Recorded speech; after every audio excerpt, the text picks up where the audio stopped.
Assalamualaikum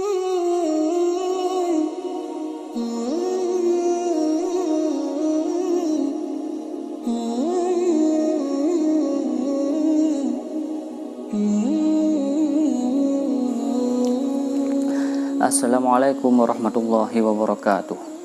Hamdan syukran lillah, salatan wa salaman ala rasulillah wa ala alihi wa ashabihi wa man tabi'ahu ila yaumil qiyamah.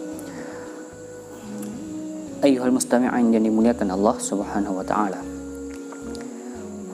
berjumpa dengan Rasulullah, bermimpi dengan berjumpa dengan Rasulullah adalah idaman setiap orang Islam, idaman setiap orang-orang yang beriman kepada Allah subhanahu wa ta'ala. Bila mana melihat Allah subhanahu wa ta'ala menjadikan kita ataupun dapat menjadi nikmat terbaik di akhirat, maka berjumpa dengan Rasulullah menjadi nikmat terbaik di dalam dunia. Tentang benarnya berjumpa dengan Rasulullah telah Rasul benarkan di dalam sabda beliau. Beliau pernah bersabda, "Man ra'ani fil manam faqad ra'ani, fa inna syaitana la yatamatsalu bi." Siapa saja yang bermimpi melihatku, maka ia benar-benar telah melihatku, karena syaitan tidak bisa menyerupaiku. Bahkan dalam hadis lain Nabi juga pernah bersabda, "Man ra'ani fil manam faqsawfa yarani fil yaqadah." Siapa saja melihatku bermimpi denganku di dalam tidurnya, maka ia juga akan berjumpa denganku di alam nyata. Hadis ini menyimpulkan bahwa benarnya berjumpa dengan Rasulullah apakah di alam mimpi ataupun di alam nyata. Seorang pemuda pernah bertanya kepada seorang Habib, "Ya Habib, aku telah berbuat taat, aku berbuat ibadah, aku selalu beribadah kepada Allah. Tapi kenapa aku belum juga berjumpa bermimpi Rasulullah? Apakah ini salah satu tanda bahwa aku akan syaqawah, bahwa aku akan binasa, aku akan celaka?" Habib tersebut menjawab sambil tersenyum, "Tidak. Memang benar mereka-mereka yang telah berjumpa dengan Rasulullah akan mendapatkan predikat sa'adah. Tetapi bukan berarti kalian-kalian yang belum berjumpa dengan Rasul, belum bermimpi dengan Rasul, termasuk ahli syaqawah. Tidak. Bisa saja ibadah kalian kurang. Bisa saja salawat kalian kurang, cinta kalian kurang, belum cukup untuk mencintai Rasulullah. Bisa saja sunnah-sunnah yang kalian amalkan belum lengkap." Ini adalah jawaban daripada Habib. Kemudian setelah mendengar jawaban ini, pemuda tersebut hilang rasa kegelisahannya. Nah, tentang bagaimana berjumpa dengan Rasulullah, Al-Habib Ali Al-Jufri pernah mengatakan bahwa ada 4 hal yang dapat menjumpakan kita dengan Rasulullah adapun bermimpi dengan Rasulullah. Hal yang pertama adalah mahabbah. Apa itu mahabbah? Cinta. Tingkatkan kecintaan kita, cinta setinggi-tingginya kepada Nabi Muhammad. Kita boleh mencintai saudara, boleh mencintai anak, orang tua, tetapi tetap Nabi Muhammad kita jadikan sebagai orang yang nomor 1 yang kita cintai. Ini yang pertama.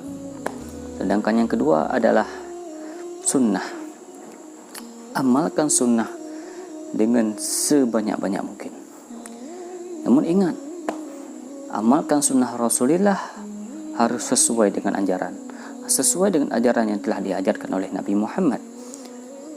Bukan hanya berbicara banyaknya kita beramal, tetapi yang dilihat adalah apakah benar amalan kita ataupun tidak. Bukan hanya kuantitas amalan kita lebih, tetapi apakah amalan tersebut memiliki kualitas ataupun tidak. Ya, artinya apakah amalan ini sesuai dengan ilmu pengetahuan agama ataupun bukan. Maka percuma saja kita banyak beramal, banyak mengamalkan sunnah tetapi tidak sesuai dengan ilmu agama, maka ini akan sia-sia. Tetapi harus sebaliknya, amalkan dengan amalan yang terbaik, dan segala sunnah harus diamalkan dengan amalan yang disesuaikan dengan ajaran Islam. Ini yang kedua, amalkan sunnah Rasul sebanyak-banyak mungkin, yang harus dilengkapi dengan ilmu agama. Yang ketiga adalah bersalawat, memperbanyak salawat kepada Rasulullah SAW. Sekurang-kurang pada setiap hari, satu hari harus ada bersalawat kepada Rasul 100. Sudah cukup, tapi harus setiap hari. Harus istiqamah kita bersalawat kepada beliau. dengan bermacam solawat, apakah solawat nariyah, solawat tibbiyah, solawat ibrahimiyah yang bahkan ini solawat terbaik, ataupun sekurang-kurang solawat. Allahumma sholli wa sallim ala sayyidina Muhammad wa ala alihi wa ashabihi. Nah, ini adalah solawat yang Nabi Muhammad ajarkan ketika sahabat bertanya, ya Rasul, kaifa nusalli alaika, bagaimana kami bersalawat kepada engkau? Rasul menjawab, Allahumma sholli wa sallim ala sayyidina Muhammad wa ala alihi. Kemudian beliau melanjutkan, wala tusalli alayya salatal batra. Hai sahabatku, jangan kalian salawat kepadaku salawat yang batra. Batra adalah salawat yang ujungnya diputuskan, wa ala alihi tidak disebutkan. Jangan. Ini adalah larangan daripada Rasulullah. Bahkan harus ditambahkan wa ala ashabi, yaitu Allahumma sholli wa sallim ala sayyidina Muhammad wa ala alihi wa ashabi. Ini yang ketiga. Yang terakhir adalah yang keempat, khidmah umat, melayani umat dengan berdakwah kepada Allah. Dakwah, kita melanjutkan dakwah Rasulullah. Rasul berdakwah secara sebelumnya secara sembunyi-sembunyi, kemudian baru secara terang-terangan.